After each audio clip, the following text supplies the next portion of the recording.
Bismillahirrahmanirrahim. Assalamualaikum warahmatullahi wabarakatuh. Alhamdulillahi ala ihsani wa syukru lahu ala taufiqihi wa amtinani. Asyhadu an la ilaha illallah wahdahu la syarika lahu ta'ziman li sya'ni. Wa asyhadu anna Muhammadan abduhu wa rasuluhu adda ila ridwani. Allahumma salli alaihi wa ala alihi wa ashabihi wa ikhwani. Hadirin dan hadirat yang dirahmati oleh Allah Subhanahu wa taala, pada kesempatan yang bahagia ini kita akan membahas suatu kaidah yang sangat banyak dalilnya. Bahkan Ibnu Al-Qayyim menyebutkan lebih dari 100 dalil yang menunjukkan akan kaidah ini, yaitu kaidah al-jaza min jinsil amal, bahwasanya balasan sesuai dengan perbuatan. Sampai-sampai terlalu banyak dalil akan hal ini. Jadilah kaidah ini merupakan sunnah di antara as-sunan al-kauniyah, itu di antara sunnatullah yang pasti berlaku, ya. Sebagaimana kita mengetahui dalam materi-materi benda-benda ada sunnah yang berlaku, seperti air selalu mencari tempat yang lebih rendah misalnya, atau udara sifatnya menempati ruang. Ini namanya sunan, as-sunan al-kauniyah, sunatullah, aturan-aturan Allah terhadap materi-materi yang berlaku di alam semesta.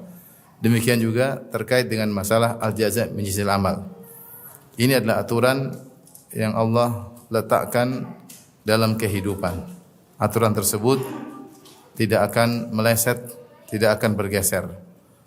Ya, siapa yang melakukan kebaikan, maka dia akan mendapatkan balasan kebaikan. Dan siapa yang melakukan keburukan, maka dia akan mendapatkan keburukan.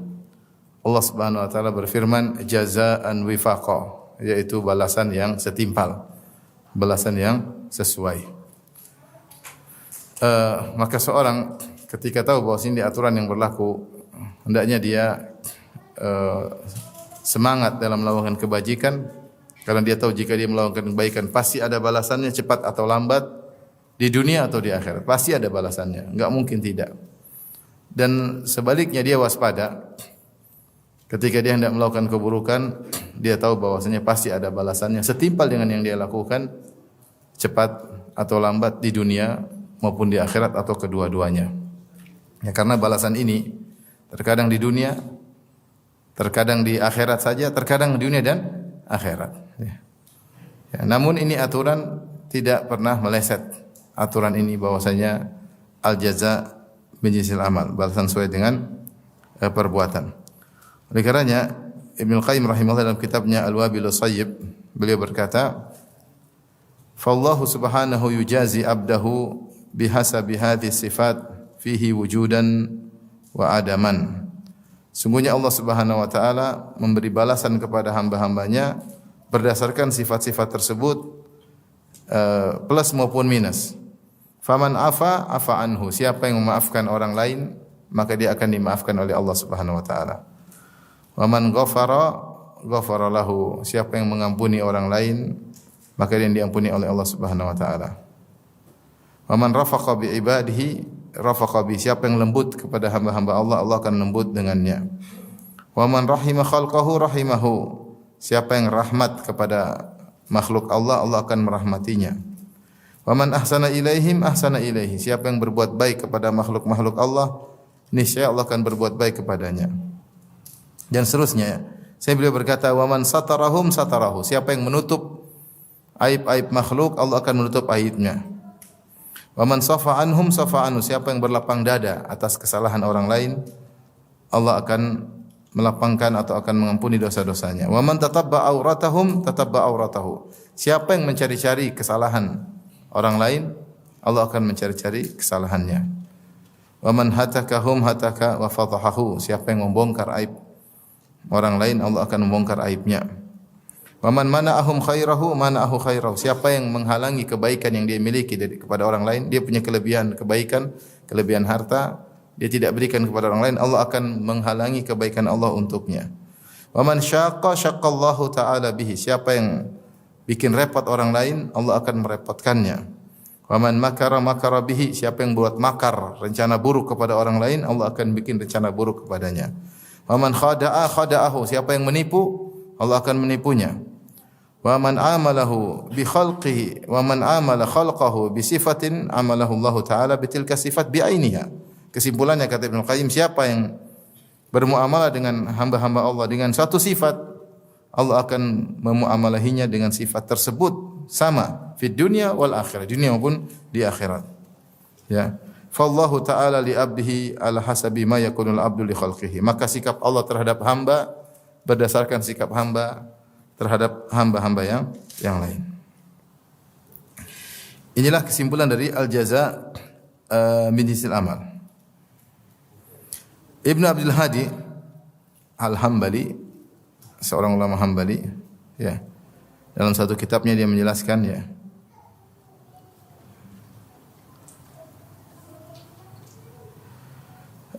Beliau berkata, wa ra'ayna katsiran mimman akala mala aitami ghairihi akala al-ghairu malahu hina mata. Kami melihat banyak orang yang makan harta anak yatim orang lain, maka orang lain akan memakan hartanya ketika dia meninggal. Artinya dia menzalimi anak yatim orang lain, akhirnya dia pun anak-anak yatim juga dizalimi. Sebaliknya dia berkata, wa ra'ayna katsiran mimman rabba aulada ghairihi. Kami melihat betapa banyak orang mengurusi anak orang lain, artinya mengurusi berbuat baik kepada anak-anak orang lain atau anak-anak yatim orang lain. Wa harasa alaihim, dan semangat untuk mengurusi anak-anak orang lain. Yassarallahu lahu man rabba auladahu. Maka Allah mudahkan orang yang akan mengurusi anak-anaknya. Wa harasa alaihim, ya. Dan juga perhatian terhadap anak-anaknya. Wa ra'ayna katsiran minan nasi ittakhadha sabiyyan yalutu bihi fanasha wa kabura wa ittakhadha aulada dzalika ba'dahu yalutu bihim. Dan kami melihat banyak orang yang kemudian berbuat perbuatan liwat kepada anak-anak orang, maka ternyata anak-anak juga diliwati oleh orang lain. Ini sehingga Ibnu Qayyim menyatakan bahwasanya al-jaza menyisil amal, kaidah ini balasan dengan perbuatan syar'an wa qadaran, berlaku secara syariat ada aturannya, dan secara qadaran yaitu kenyataan juga demikian. Maka pada kesempatan ini kita akan menyampaikan beberapa dalil yang menguatkan tentang hal ini, al-jaza menjisil amal, balasan sesuai dengan perbuatan, baik dari Al-Qur'an maupun dari sunnah Nabi sallallahu alaihi wasallam. Contohnya dalam Al-Quran juga banyak Allah sebutkan kebaikan maupun keburukan. Contoh seperti kisah Nabi Sulaiman. Ini contoh kebaikan. Allah Subhanahu wa taala sebutkan dalam surat Shad mulai ayat 30 dan seterusnya. Allah memuji Nabi Sulaiman, kata Allah, wa wahabna li Dawud Sulaiman ni'mal abdu innahu awwab. Dan kami karuniakan kepada Nabi Daud putranya Sulaiman, ni'mal abdu, sungguhnya adalah sebaik-baik hamba, innahu awwab, dia adalah hamba yang selalu kembali kepada Allah Subhanahu wa taala. Kemudian Allah sebutkan id urida alaihi bil ashyi safinatul jiyad. Suatu hari ketika Nabi Sulaiman alaihissalam di waktu petang dipaparkan kepadanya kuda-kuda yang indah. Safinatul jiyad itu kuda-kuda yang indah, kuda-kuda perang, kuda-kuda pilihan yang indah, ya. Apalagi kalau dia sudah mengangkat satu kakinya kemudian bertumbuh pada 3 kaki. Sangat indah terlihat kuda-kuda tersebut. Dan Nabi Sulaiman senang melihat kuda-kuda pilihan yang digunakan untuk jihad. Memandang keindahan kuda-kuda tersebut, akan tapi Nabi Sulaiman lupa, ya, untuk berzikir kepada Allah sehingga terbenam matahari. Faqala inni ahbabtu hubbal khairi an dzikri rabbi hatta tawarat bil hijab. Kata Nabi Sulaiman alaihissalam, sungguhnya aku menyukai kesenangan terhadap barang-barang yang baik, maksudnya kuda-kuda perang tersebut, sehingga aku lalai untuk mengingat Tuhanku, ya. Hatta tawarat bil hijab. Ada yang mengatakan sampai terbenam matahari, ada yang mengatakan sampai kuda-kuda tersebut meninggalkan lapangan sehingga tidak kelihatan lagi. Ternyata kuda-kuda yang indah ini membuat Nabi Sulaiman lupa untuk mengingat Allah Subhanahu wa taala. Apa yang beliau lakukan? Kata Allah Subhanahu wa taala, beliau berkata, "Rudduha alayya." Kembalikan kuda-kuda tersebut kepadaku yang buat aku lalai mengingat Allah. Fatafiqa mashan bis-suqi wal a'naq. Maka lalu ia pun menyembelih kuda-kuda tersebut. Ini kuda-kuda yang indah buat dia lalai untuk mengingat Allah Subhanahu wa taala. Akhirnya daripada dia terlalaikan lagi, dia pun menyembelih kuda-kuda tersebut. Apa yang Allah gantikan setelah itu? Allah pun menganugerahkan kepada Nabi Sulaiman yang lebih baik daripada apa? Kuda, yaitu angin. Kata Allah Subhanahu wa taala, "Fasakharna lahu riha tajri bi amrihi rukha'an haitsu asaba." Maka kami tundukkan padanya angin yang berhembus dengan baik menurut kemana saja yang ia kehendaki. Nabi Sulaiman suruh ke kanan, suruh ke kiri, angin tersebut terbang membawa Nabi Sulaiman sesuai dengan kehendaknya. Kata sebagian ulama, ini adalah al-jaza' misil amal, balasan sesuai dengan perbuatan. Ketika Nabi Sulaiman alaihissalam meninggalkan sesuatu karena Allah Subhanahu wa taala, dia meninggalkan kesenangan kuda-kuda tersebut, Allah gantikan dengan yang lebih apa?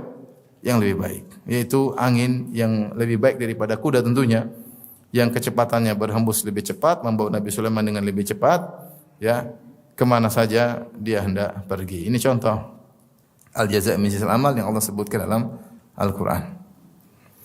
Contoh lagi dalam Al-Quran yang buruk, seperti Allah sebutkan tentang orang-orang munafik. Dalam surat Al-Hadid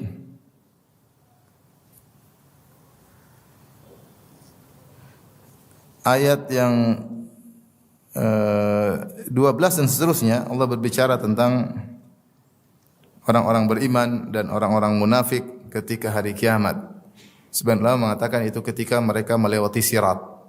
Sungguhnya di antara kondisi-kondisi hari kiamat, ya, ada namanya hari kebangkitan, kemudian menanti kedatangan Allah untuk menyidang manusia di bawah matahari dalam jarak 1 mil, panas yang sangat luar biasa. Setelah itu ada namanya sidang di antara manusia. Allah sidang di antara mereka, semua permasalahan yang punya masalah, punya keributan disidang oleh Allah ketika itu. Setelah itu baru kemudian hisab, dihisab, diklasifikasikan mana amal baik dan mana amal buruk. Setelah itu mizan, setelah itu ditimbang sehingga ketahuan mana yang amalnya lebih baik, lebih banyak kebaikan atau keburukannya. Setelah itu kemudian Allah mendatangkan zulmah, kegelapan yang luar biasa. Dalam kegelapan tersebut Allah menyuruh manusia melewati sirat. Ya, sirat yaitu jisr, ya, alamat di jahannam, yaitu jembatan yang diletakkan di atas api neraka jahannam. Siapa yang bisa melewati maka dia masuk surga, siapa yang tidak bisa melewati dia masuk neraka jahannam. Dan untuk melewati jisr tersebut, jembatan tersebut, orang-orang membutuhkan cahaya. Untuk membutuhkan cahaya. Orang-orang mukminin diberikan cahaya. Ya. Kata Allah, "Yauma taral mu'minina wal mu'minati yas'a nuruhum baina aydihim wa bi aymanihim busyrakumul yauma jannatun tajri min tahtihal anhar." Engkau melihat pada hari tersebut kaum mukminin, kaum mukminat, cahaya mereka menyala tinggi di depan mereka dan di sebelah kanan mereka. Sebagai kabar gembira kepada kalian hari ini surga yang mengalir sungai-sungai di bawahnya. Jadi mereka melewati sirat dengan cahaya yang sangat besar. Semakin tinggi iman, semakin besar cahaya. Sampai semakin orang yang paling sedikit imannya, cahayanya cuma redup, cuma di jempolnya terkadang nyala, kemudian dia berjalan, terkadang redup dia berhenti. Ya, terkadang redup dia berhenti. Ada yang berjalan dengan cepat seperti angin, ada yang seperti al-barq, seperti kilat, ada yang seperti kuda berlari kencang, ada yang seperti onta, ada yang berjalan sampai tertatih-tatih, dan betapa banyak yang kemudian terjungkal masuk dalam neraka jahannam. Intinya butuh cahaya. Kalau enggak ada cahaya enggak bisa lewat. Maka ketika orang mukmin diberi cahaya, orang-orang munafik melihat. Kata Allah, "Yauma yaqulul munafiquna wal munafiqatu lil ladzina amanu unzuruna naqtabis min nurikum." Ketika lelaki munafikin dan wanita-wanita munafik, mereka berkata kepada orang yang beriman, "Unzuruna, tunggulah kami." Mereka orang beriman sudah di depan, mereka di belakang.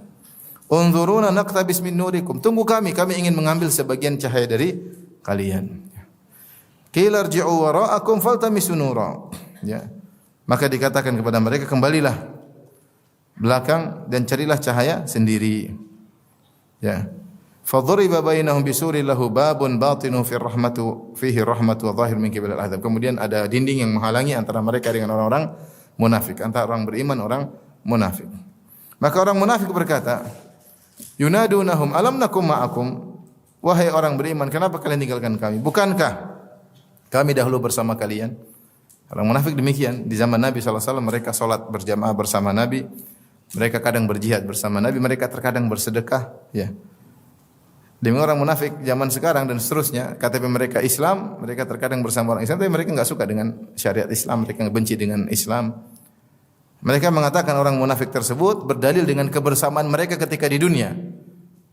Yunadunahum, mereka menyeru kepada orang-orang beriman, alam nakum ma'akum, bukankah kami dahulu bersama kalian di dunia?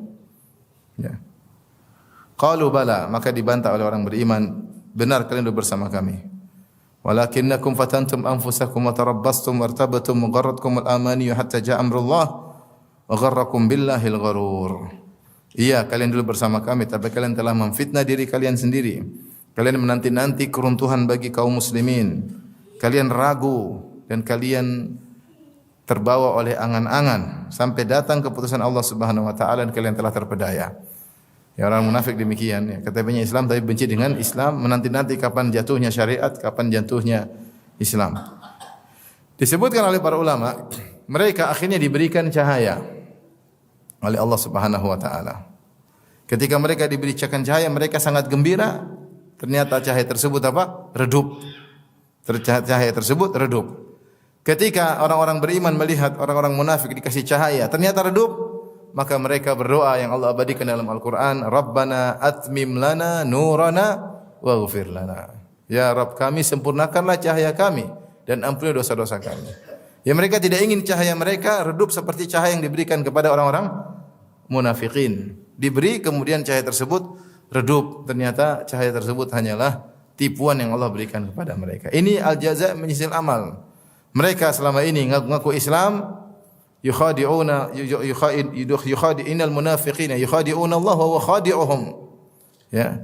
Orang-orang munafik menipu Allah dan Allah menipu mereka sebagai balasan atas perbuatan mereka. Ya, ketika di dunia mereka menampakkan seakan-akan mereka beriman, mereka menipu Allah, mereka menipu kaum muslimin, maka pada hari kiamat Allah pun permainkan mereka, diberikan cahaya, kemudian diredupkan. Balasan sesuai dengan perbuatan. Waliyadzubillah. Oleh karenanya orang beriman ketika melihat orang-orang munafikin dipermainkan, rombongan tadinya, barang-barang rombongan melewati. Jadi orang-orang kafir tidak melewati sirat. Orang kafir langsung neraka jahanam, ya. Jalan tol langsung ke neraka jahanam. Orang munafikin enggak, diperdayakan oleh ditipu daya oleh Allah, disuruh masuk sama rombongan kaum mukmin bareng-bareng dulu. Kenapa? KTP-nya apa? Islam. Kemudian ketika sampai sirat dipisah. Sudah minta-minta cahaya dikasih cahaya, sudah senang ternyata hanya diredupin. Sebagaimana perbuatan mereka ketika di dunia, menipu kaum muslimin. Ngomongnya Islam tapi benci sama syariat Islam. Ini contoh yang Allah sebutkan dalam Al-Quran tentang al-jaza' min jinsil amal. Di antara juga yang disebut oleh para ulama dalam Al-Quran Allah sebutkan contoh al-jaza' min jinsil amal seperti dalam surat As-Sajdah. Saya sebutkan ayatnya biar tentang orang-orang yang salat malam, ya.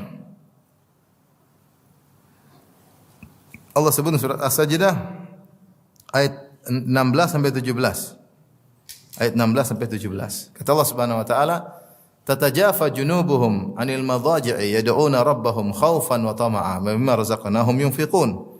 Mereka orang-orang saleh ini, para salihin, tatajafa junubuhum, lambung mereka jauh dari tempat tidur. Yaitu mereka sedang salat.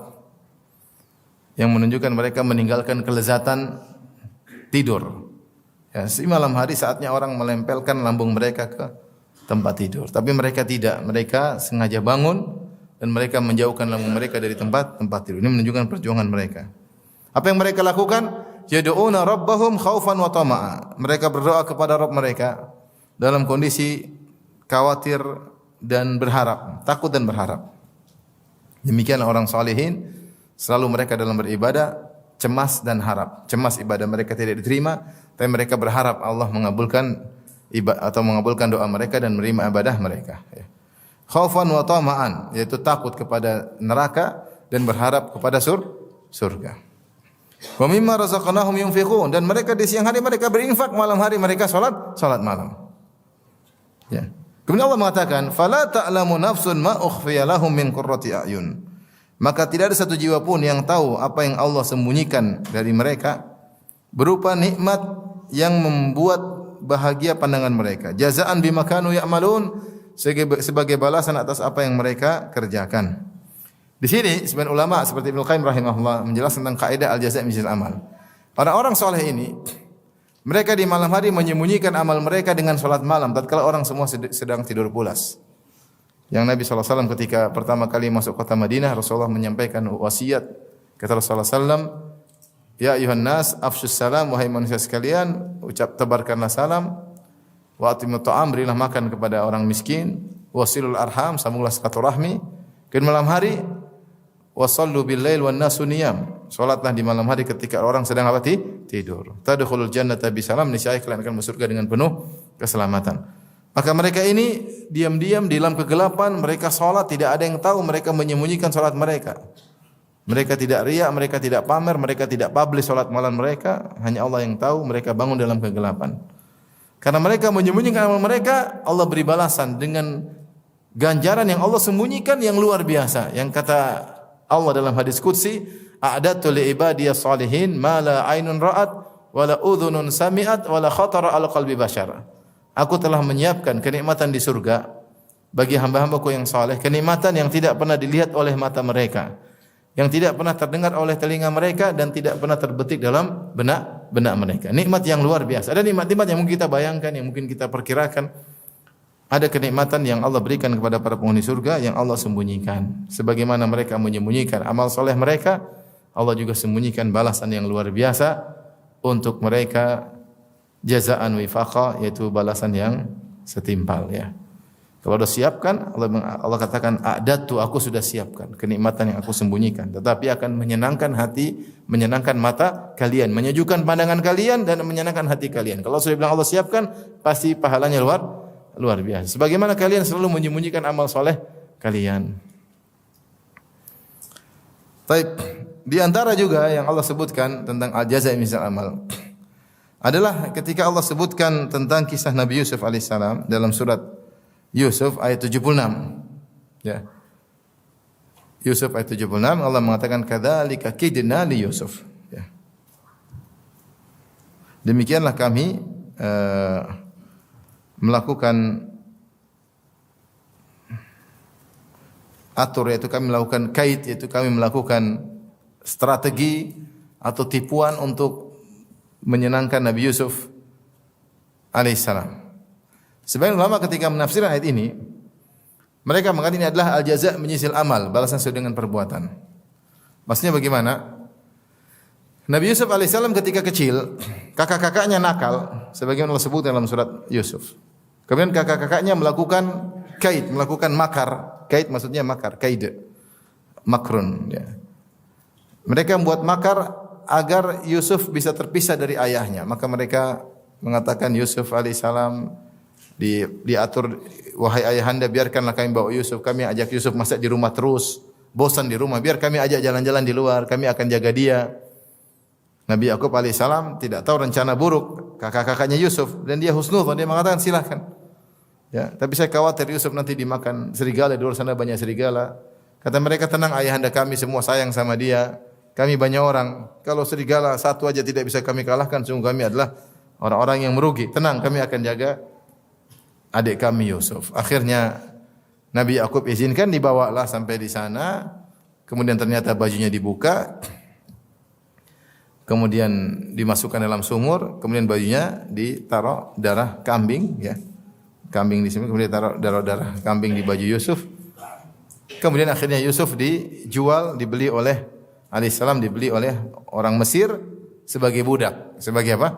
Budak. Jadi kakak-kakaknya melakukan trik tipuan sehingga Yusuf dijual sebagai budak. Kemudian dia pulang lapor, mereka pulang lapor sama ayah mereka sambil menangis. Waja'u abahum isya yabkun. Kemudian mereka datang di waktu isya terlambat dalam kondisi menangis. Mereka kemudian berbohong, mereka mengatakan ya abana inna dhahabna nastabiqu wa tarakna Yusuf 'inda mata'ina fa akalahu dhi'b.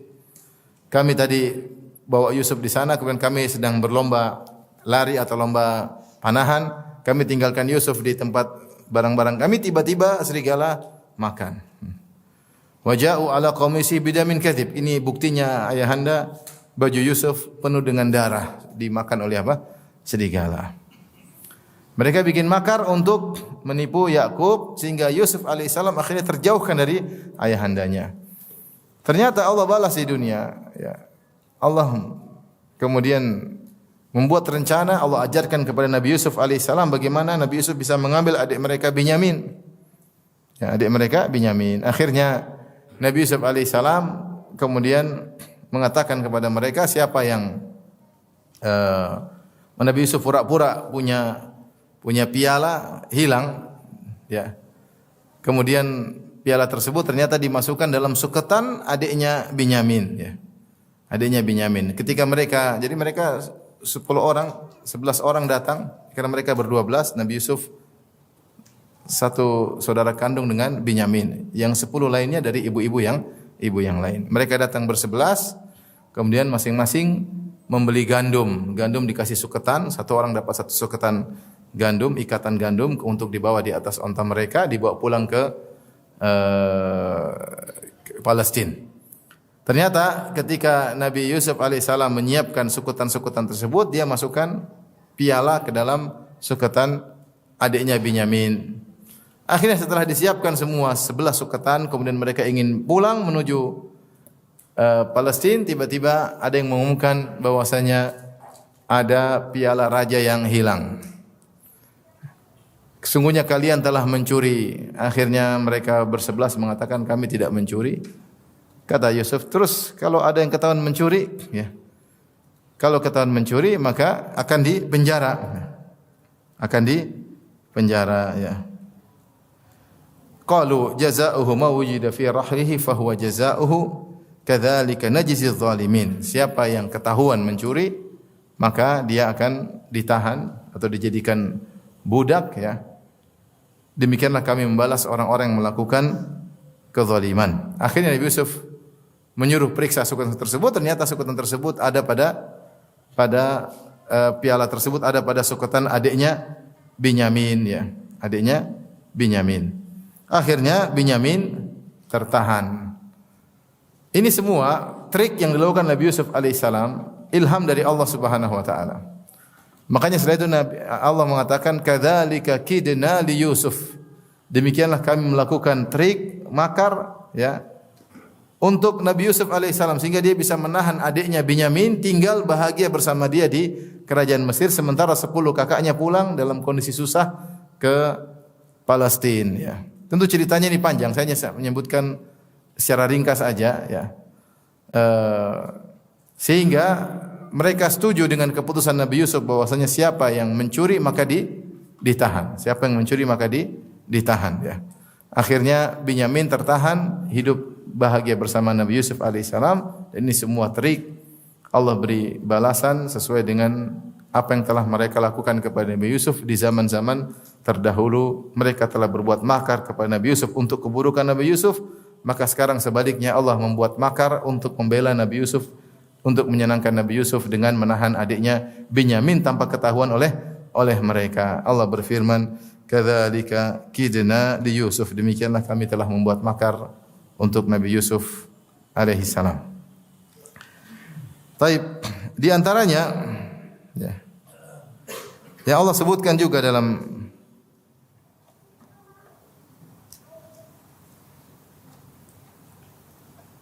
Al-Qur'an,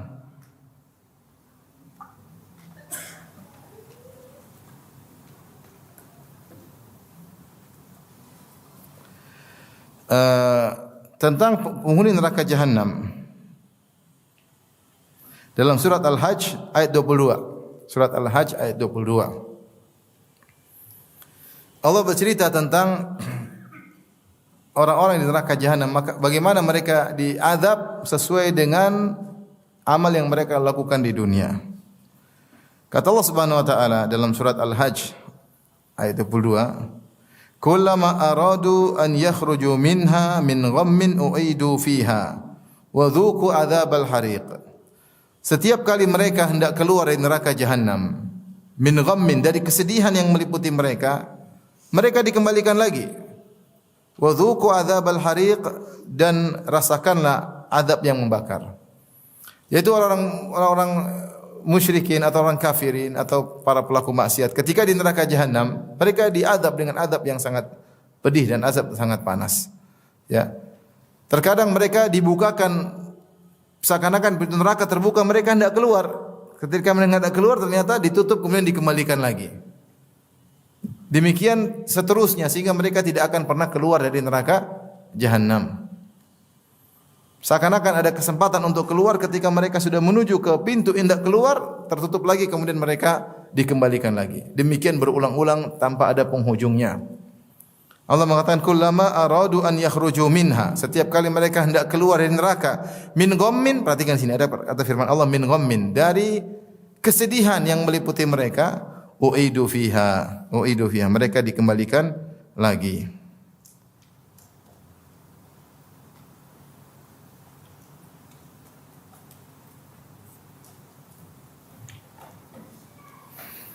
Dalam ayat yang lain dalam surat Al-Maidah Allah berfirman, yuriduna an yakhruju minan nari wa ma hum bikharijina minha.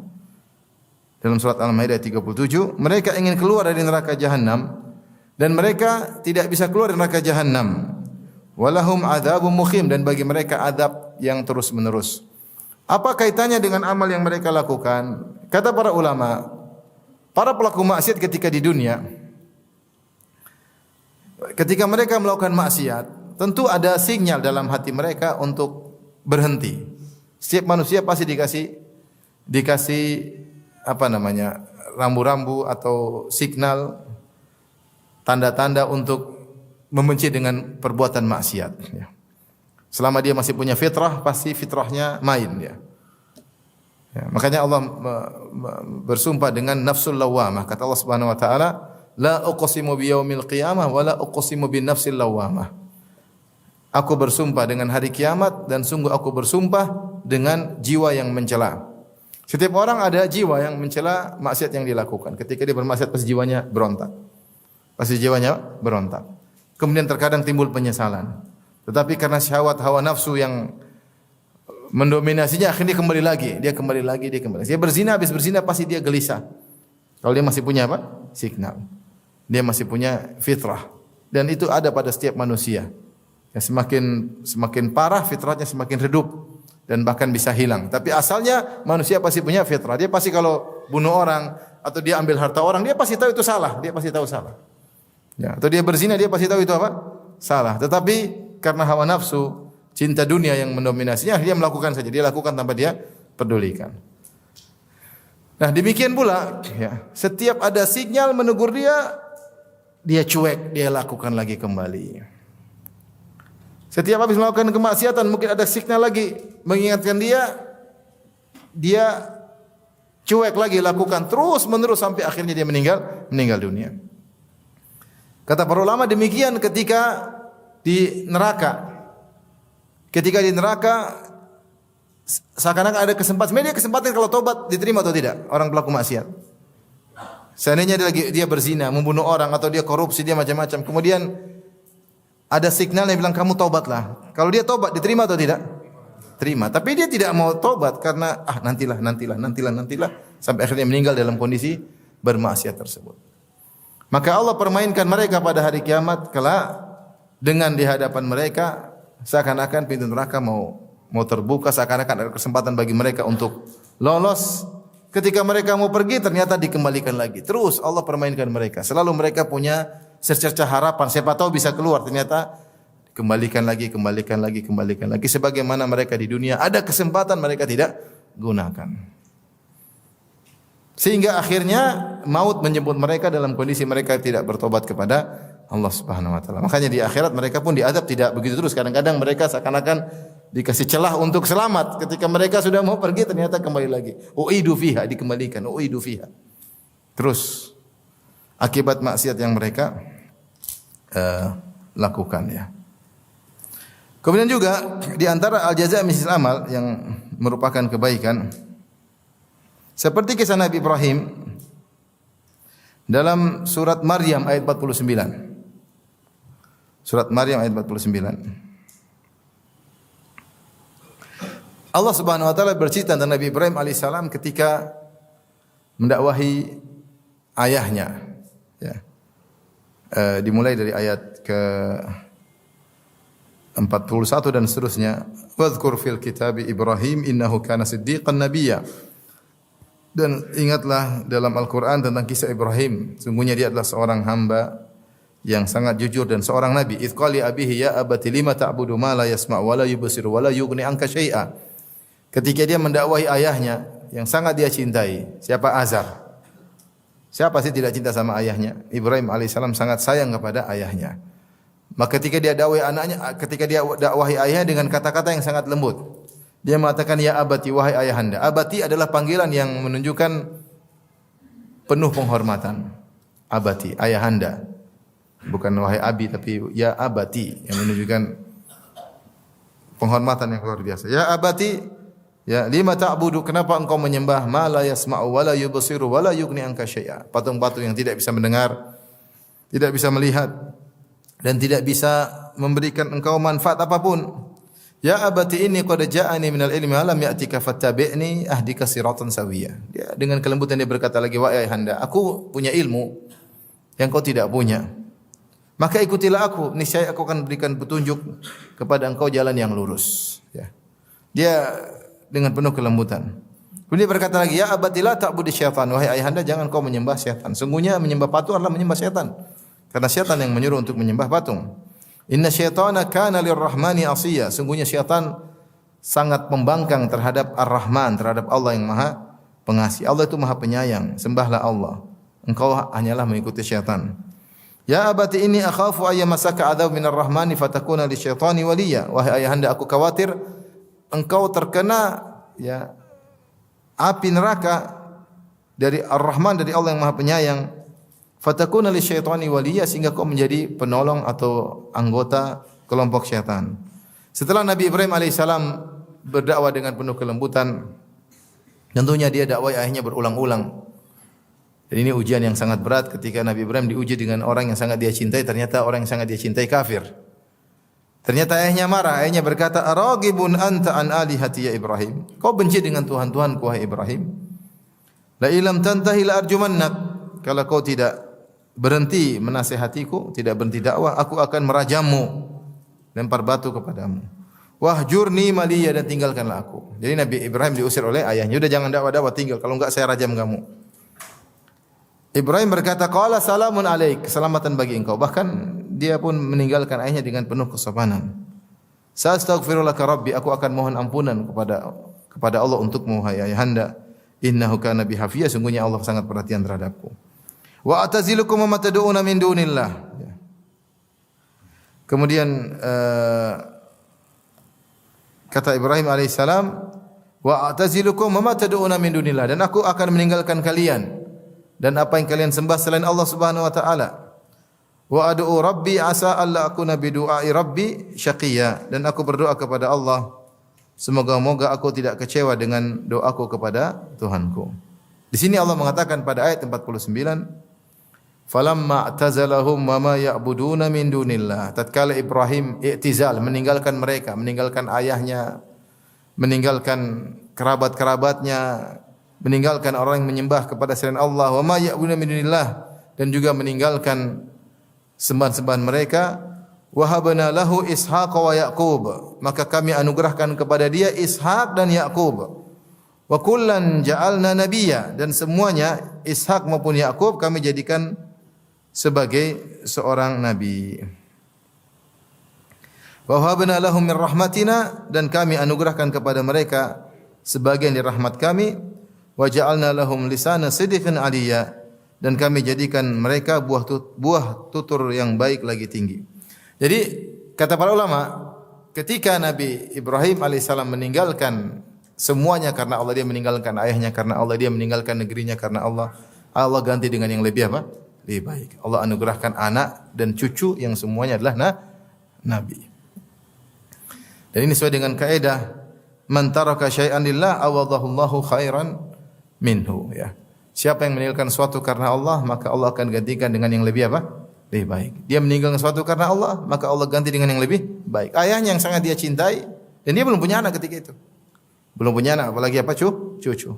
Dia tinggalkan ayahnya karena Allah, maka Allah ganti dengan keluarga yang baru, yang saleh, ya. Maka ada apa? Yakub, ada juga Ishak, ada Yakub yang dua-duanya adalah seorang nabi. Dan juga Allah gantikan, Allah nikahkan dia dengan Sarah, istri yang sangat solehah, meninggalkan suatu karena Allah. Dia meninggalkan keluarganya, Allah berikan keluarga yang baru yang membahagiakan Nabi Ibrahim alaihissalam. Ini sekian banyak contoh-contoh dalam Al-Quran, ya, yang Allah sebutkan tentang al-jaza min jinsil amal.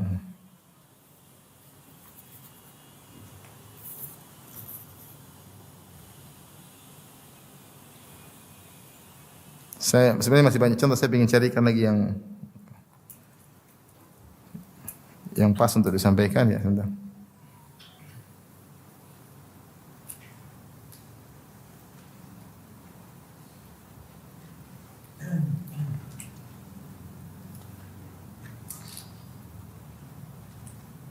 Seperti juga firman Allah Subhanahu wa taala, lilladzina ahsanul husna wa ziyadah, ya. Sebenarnya banyak contohnya, ya, cuma saya cari yang kira-kira pas dengan kehidupan kita sehari-hari. Sebentar. Dalam surat Yunus ayat 26. Surat Yunus ayat 26. Kata Allah, lilladzina ahsanul husna wa ziyadah. Dan bagi orang yang berbuat ihsan akan mendapatkan husna surga wa ziyadah. Ziyadah memandang wajah Allah pada hari kiamat kelak. Kita tahu bahwasanya di antara puncak kenikmatan pada hari kiamat kelak adalah memandang wajah Allah Subhanahu wa taala. Ya.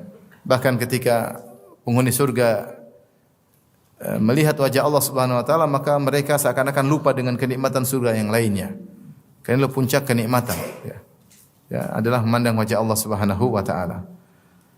Para ulama ketika menyebut ayat ini, lilladzina ahsanul husna wa ziyadah, dan bagi orang yang berbuat ihsan, bagi mereka surga dan tambahan. Tambahan adalah kenikmatan memandang wajah Allah Subhanahu wa taala. Kenapa disebut dengan tambahan? Karena kenikmatan ini tidak seperti kenikmatan-kenikmatan yang lain. Kenikmatan surga yang ada dibandingkan dengan dunia ada mirip-miripnya, meskipun kualitas berbeda tapi ada miripnya, makanan, minuman, wanita, kendaraan misalnya, tempat tidur.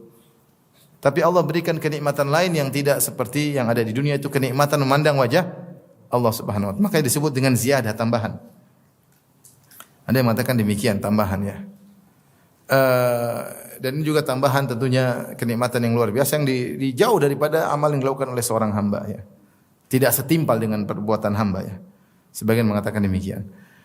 Para ulama mengatakan ini adalah al-jaza' min jinsil amal. Kenapa ketika orang di dunia melakukan ihsan? Apa itu ihsan? Ketika malaikat Jibril bertanya kepada Nabi sallallahu alaihi wasallam, "Fa akhbirni 'anil ihsan." Wahai Muhammad, kabarkanlah kepadaku tentang ihsan. Apa itu ihsan? Karena dalam tingkatan agama ada Islam, ada iman, kemudian yang paling tinggi apa? Ihsan. Islam, iman, ihsan. Maka ketika Jibril alaihissalam bertanya, "Fa akhbirni 'anil ihsan," kabarkanlah kepadaku tentang ihsan, maka Nabi mengatakan, "Anta budallaha ka'annaka tarahu." Engkau menyembah Allah Subhanahu wa taala seakan-akan engkau melihat Allah Subhanahu wa taala.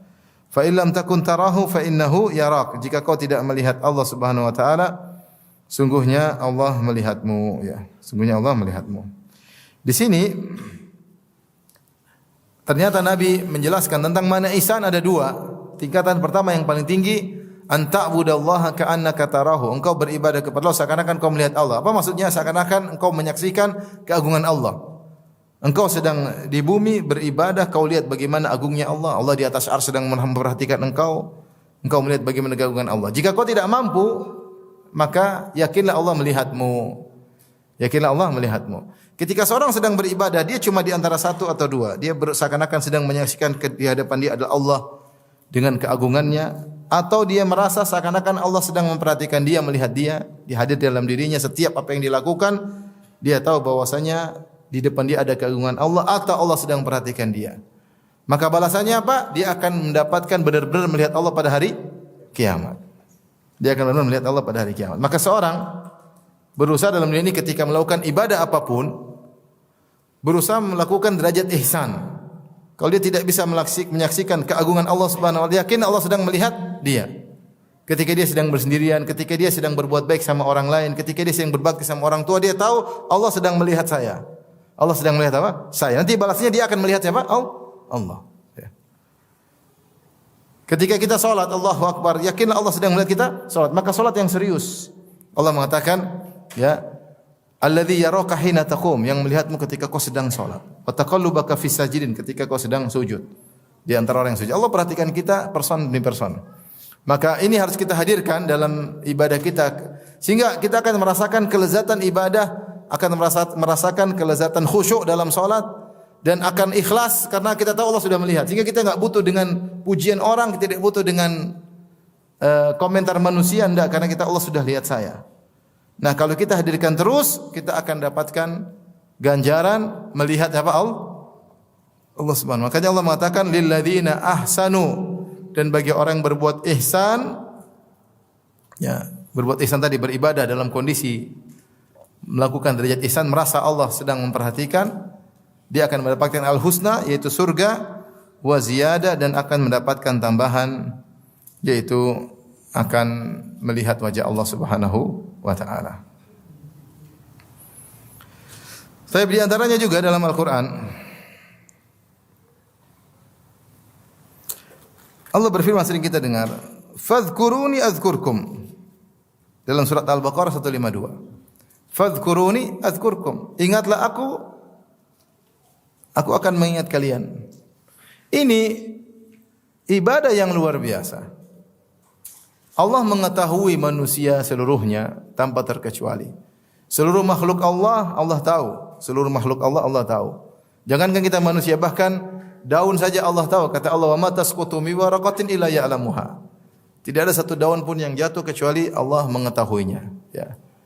Di alam semesta ini entah berapa triliun pohon, dan setiap pohon entah berapa ribu daun. Ya. Tapi ada satu daun saja yang jatuh, Allah tahu. Dan daun itu dalam bahasa kita benda mati. Ya, benda mati, tidak ada hisab bagi daun. Ada hisab bagi daun? Enggak ada, dia selesai urusan. Nah, kalau daun saja Allah tahu kegiatannya, gerak-geriknya, kejatuhnya, dia sedang jatuh. Wa ma tasqutu min waraqatin. Tidak jatuh satu daun jatuh pun kecuali Allah tahu. Bagaimana kita dengan manusia? Semua Allah tahu, Allah tentang kita. Tetapi Allah memberi perhatian khusus bagi orang yang mengingat Allah Subhanahu wa taala. Ya, kalau dalam bahasa kita disebut dengan al-ma'iyah al-khassah. Allah bersama makhluknya dengan ilmunya, seluruh makhluk, tetapi Allah membersamai sebagian makhluknya dengan pertolongan, disebut dengan ma'iyah khasah. Seperti firman Allah, innallaha ma'as sabirin, sungguhnya Allah bersama orang-orang yang sabar. Allah bersama semua makhluk karena Allah mengetahui kita semua dengan ilmunya, dengan penglihatannya. Tetapi ketika ada orang yang sabar, berarti Allah akan membersamai dia dengan pertolongan, dengan perhatian secara lebih spesifik dibandingkan yang lainnya. Karena kebersamaan Allah khusus dengan dia. Sama seperti ini, fadhkuruni, ingatlah aku, azkurkum, aku akan ingat apa? Kalian. Ya, Allah akan beri perhatian khusus. Maka seorang yang duduk kemudian dia berzikir, dengan dia baca Quran atau dia baca subhanallah walhamdulillah, dia sisihkan waktunya untuk mengingat Allah. Maka ketika itu Allah akan mengingat apa? Dia. Dan kalau Allah sudah sebut-sebut dia sebut Allah, Allah sebut dia, maka orang ini menjadi spesial. Maka di antara keagungan ibadah zikir, ini ibadah yang mudah, pahalanya besar. Bahkan disebut oleh para ulama, zikir itu mendatangkan kelezatan. Orang yang sudah terbiasa berzikir, dia kalau tidak berzikir dia merasa gelisah, merasa tidak nyaman, karena sudah terbiasa berzikir. Makanya di surga kelak tidak ada ibadah lagi kecuali ibadah zikir. Kenapa? Ahlus surga, ahlul jannah yulhabuna tasbih, ya. Maka tahlil, penghuni surga di hari kiamat kelak dalam surga, mereka diilhamkan oleh Allah untuk bertasbih dan untuk bertahlil. Kenapa? Dalam tasbih dan tahlil tersebut mereka mendapatkan kelezatan. Tidak disebutkan penghuni surga salat sudah enggak ada, apalagi puasa. Di surga ada puasa? Enggak ada. Ada salat dan enggak ada. Ada bayar zakat, siapa yang mau dibayar zakat? Enggak ada lagi, selesai. Ada bangun malam, enggak ada tidur, enggak tidur, disuruh enggak ada tidur. Gimana mau tidur bangun malam? Enggak ada. Tapi masih ada ibadah namanya apa? Zikir. Kenapa? Dia adalah ibadah yang agung. Ibadah yang berdatang kelezatan. Seorang ingat Allah, Allah ingat dia, subhanallah. Allah tahu kita semua, tapi ini ingat secara khusus, penyebutan secara khusus. Maka dalam hadis ya, man dzakarani fi mala'in dzakartu fi mala'in khairin minhu. Siapa yang menyebut-nyebut aku di depan suatu kumpulan manusia, aku akan menyebut dia di suatu kumpulan yang lebih baik daripada kumpulan tersebut, itu di hadapan para malaikat. Ini al-jaza' min jinsil amal. Maka seorang berzikir sama Allah, sebut Allah, baca Quran lah, zikir pagi petang, ingat Allah, Allah akan sebut dia. Lagi contoh apa? Sudah. Masih banyak sebenarnya. Saya sebut lagi ya. Sudah bosan belum? Innallaha ma'as sabirin. Allah bersama orang yang apa? Sabar. Contoh lagi misalnya, Allah berfirman, "Wa may yatawakkal 'alallahi fahuwa hasbuh." Siapa yang bertawakal kepada Allah, maka Allah akan mencukupkan dia ya. Alaihissallahu bikafin abdah, bukankah Allah akan mencukupkan hambanya? Semakin seorang bertawakal, semakin orang menguatkan ubudiyah. Ini dalam surat Tolak ayat 3. Siapa semakin bertawakal, semakin menguatkan ubudiyah dia kepada Allah. Bahwasanya saya hamba Engkau Tuhan. Saya hanya berserah kepada Engkau ya Allah. Murni, dia tidak bersandar kepada selain Allah, dia hanya bersandar kepada Allah Subhanahu wa taala. Saat itu maka semakin mudah urusannya. Allah semakin megang apa? Urusannya. Wa may yatawakkal Allah, siapa yang bertawakal kepada Allah maka dia cukup Allah baginya. Apa tawakal? Tawakal adalah ikhtiar disertai dengan konsentrasi hati bersandar penuh kepada siapa? Allah.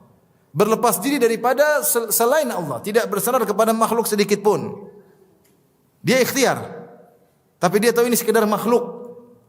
Tidak bisa la yuqaddim wa la yuakhir, tidak bisa menimbulkan apapun. Semuanya kembali kepada siapa? Allah Subhanahu wa taala. Wa anna ila rabbika al-muntaha ya. Semua kembali kepada Allah Subhanahu wa taala. Taib. Kapan seorang bertawakal? Allah urus urusannya. Saya kasih gambaran sederhana. Misalnya enggak usah jauh-jauh. Antum punya kenalan misalnya pejabat deh, presiden atau presiden enggak usah presiden, bupati aja lah. Terus antum tinggal di kabupaten tersebut, ada bupatinya. Terus bupati tersebut mengatakan tenang, serahkan sama saya. Tenang. Kira-kira kita tenang atau tidak? Tenang lah, ini yang menguasai kota siapa? Tenang, urusan saya yang pegang urusan. Saya yang pegang. Kira-kira kita tenang atau tidak? Tenanglah. Bupati itu cuma menguasai bupati, dia juga kemampuan terbatas. Nah, bagaimana kalau Allah mengatakan fahuwa hasbu? Siapa yang tawakal sama Allah yang ngurusin? Urusannya akan bagus atau tidak? Pasti bagus. Tinggal hati kita tawakal atau tidak. Itu saja masalahnya. Tinggal kita tawakal atau kepada Allah atau tidak. Kapan kita benar dalam tawakal? Al-jaza' menyisil amal. Kamu berserah kepada Allah, Allah akan urusin urusanmu. Sejauh mana tawakal kita kepada Allah, setinggi mana tawakal kita kepada Allah, sejauh itu pula Allah akan ngurusin urusan kita. Sebab banyak masalah, kita cuma tawakal pada Allah selesai urusan. Kenapa tidak selesai urusan? Tawakal kita kurang. Masih berharap sama sana, masih bersandar kepada sini, masih pede dengan ini, masih pede dengan sana. Sehingga akhirnya urusan enggak kelar-kelar. Karena kita enggak tawakal kepada Allah Subhanahu wa taala. Cukuplah firman Allah, "May tawakkal Allah fahuwa hasbuh." Siapa yang bertawakal kepada Allah maka cukuplah Allah baginya. Demikian dalam firman Allah Subhanahu wa taala. Mungkin terakhir baru kita sebut baru tentang hadis ya. Ini baru Quran ya.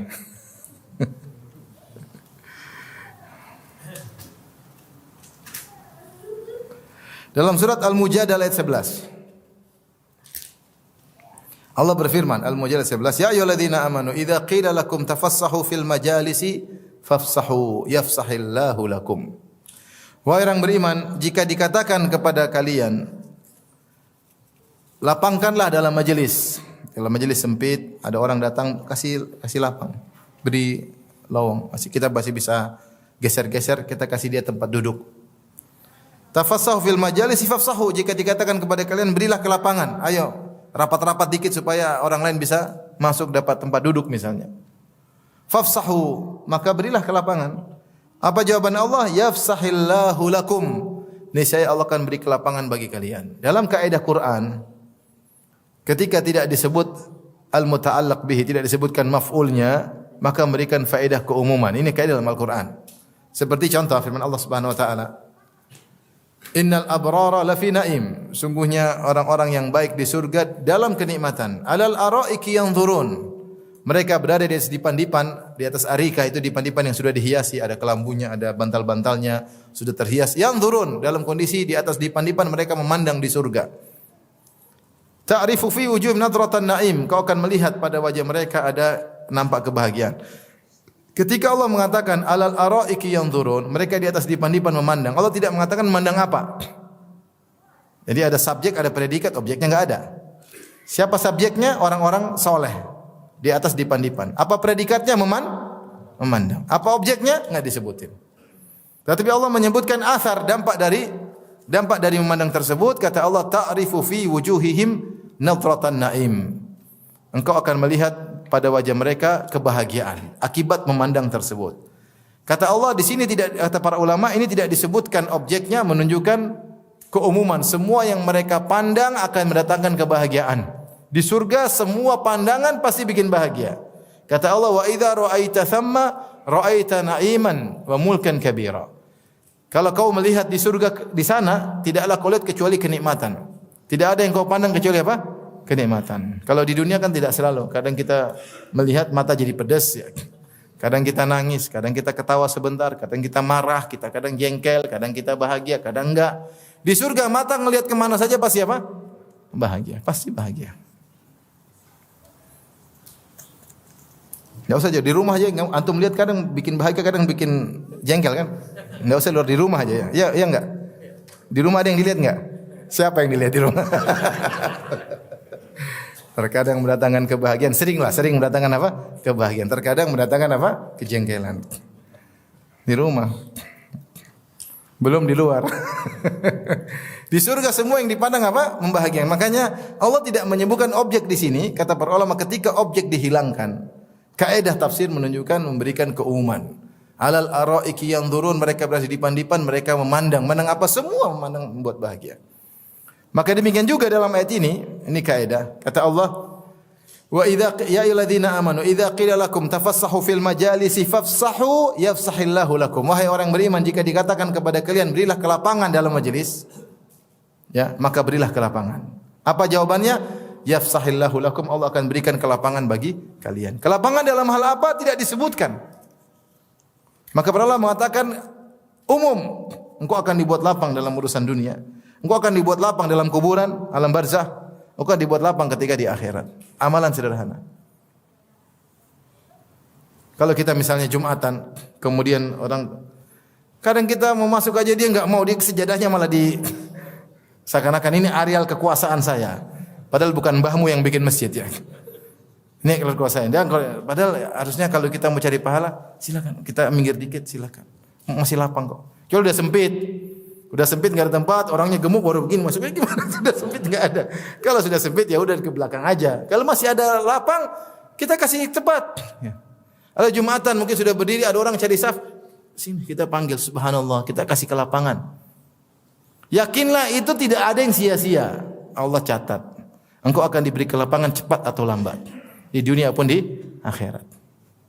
Karena kelapangan di sini yafsahillahu lakum, niscaya Allah akan berikan kelapangan kepada kalian, ya, maka kelapangan tersebut umum.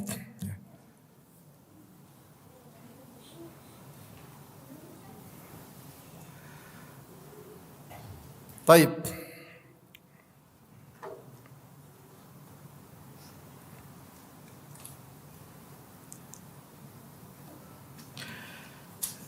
Di antaranya masih ada lagi. Sudah apa? Sudah atau belum? Banyak sekali Al-Quran, banyak sekali ya. Saya kasih buka cakrawala aja biar kita tuh tahu al jaza' min jinsil apa? Amal, balas sesuai dengan perbuatan. Baik, itu tadi kita sebutkan terlalu banyak, sudah saya cukupkan sampai sini aja. Tapi intinya al jaza' min jinsil amal terkait dengan kebaikan maupun terkait dengan apa? Keburukan. Di antara hal yang menarik ketika Hajjaj bin Yusuf Ats-Tsaqafi diriwayatkan ketika dia akan membunuh Sa'id bin Jubair. Siapa Sa'id bin Jubair? Seorang tabi'in, muridnya Ibnu Abbas radhiyallahu taala anhuma. Dia salah seorang yang dibunuh oleh Hajjaj bin Yusuf Ats-Tsaqafi. Maka Hajjaj bin Yusuf Ats-Tsaqafi berkata kepada Sa'id bin Jubair, "Ikhtar li nafsika ayya qatlatin turidu an aqtulak." Wahai Sa'id bin Jubair, kau pilih, dia nakut-nakutin. Kau mau saya bunuh kamu dengan cara gimana? Mau di mana? Mau gimana? Mau dipenggal kek? Mau di apa kek? Terserah kamu. Pilih. Saya bunuh kamu dengan cara gimana? Ancaman ini. Apakah Sa'id bin Jubair rahimahullahu taala? Faqala bal ikhtar anta li nafsika ya Hajjaj. Fawallahi la taqtuluni qatlatan atau kitlatan, maaf. La taqtuluni kitlatan illa qatalakallahu mithlaha yaumal qiyamah. Ya. Jadi kata Hajjaj, ikhtar li nafsika ayya kitlatin turidu an aqtulak. Wahai Sa'id bin Jubair, pilihlah ya untuk dirimu, kau ingin saya bunuh kamu dengan cara bunuh apa? Ayu kitlah turid. Kau ingin aku bunuh kau dengan cara bunuh apa? Kata Sa'id bin Jubair sebaliknya, bal ikhtar anta, justru engkau yang pilih untuk dirimu sendiri. Ya Hajjaj, wahai Hajjaj, fawallahi, kau yang pilih cara bunuh bagaimana untuk bunuh dirimu sendiri. Fawallahi la taqtuluni kitlatan, tidaklah kau bunuh aku dengan cara pembunuhan apapun kecuali Allah akan bunuh engkau dengan cara tersebut pada hari kiamat. Saya bukan pilih, kau yang pilih untuk dirimu sendiri. Apa yang kau lakukan kepada aku akan kau alami pada hari kiamat. Mengerikan ya. Dia ingin nakut-nakut Sa'id bin Jubair malah nakut-nakutin dia. Terserah kamu. Itu pun yang akan kau alami pada hari kiamat kelak. Baik. Jadi keburukan pun demikian, seorang melakukan keburukan akan dibalas dengan keburukan yang sama. Ya. Seperti sabda Nabi sallallahu alaihi wasallam, "Man qatala nafsahu bihadidatin fahadidatuhu fi yadihi wa huwa yaj'u biha yaumal qiyamah." Ya. Khalidan mukhalladan fiha abada. Siapa yang bunuh dirinya dengan besi? Bunuh diri dengan besi. Maka pada hari kiamat besi tersebut ada di tangannya. Kemudian dia tikam-tikam dirinya terus dengan besi tersebut sampai selama-lamanya di hari kiamat. Jadi kalau dia bunuh diri dengan besi, maka dia akan menyiksa dirinya dengan besi itu juga. Siapa yang bunuh diri dengan man tahassas summan faqatala nafsahu? Siapa yang minum racun, minum baygon, kemudian dia mati, maka pada hari kiamat dia akan kasih baygon versi neraka jahanam.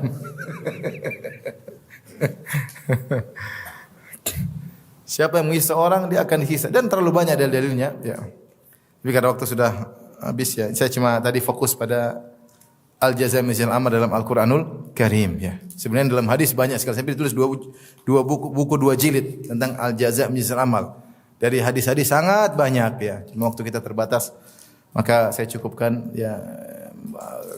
Kita boleh katakan judul pengajian kita adalah al-jaza' min jinsil amal fil Qur'anil Karim, yaitu jaza, balasan dengan perbuatan sebagaimana datang dalam Al-Qur'an Al-Karim. Dalam hadis-hadis butuh pengajian tersendiri. Oke, demikian saja kajian kita ya. Semoga Allah memberikan kita ganjaran terbaik di sisinya. Semoga Allah memberikan kita husnul khatimah dan semoga Allah masukkan dalam surganya. Amin ya rabbal alamin. Demikian wabillahi taufiq wal hidayah. Assalamualaikum warahmatullahi wabarakatuh.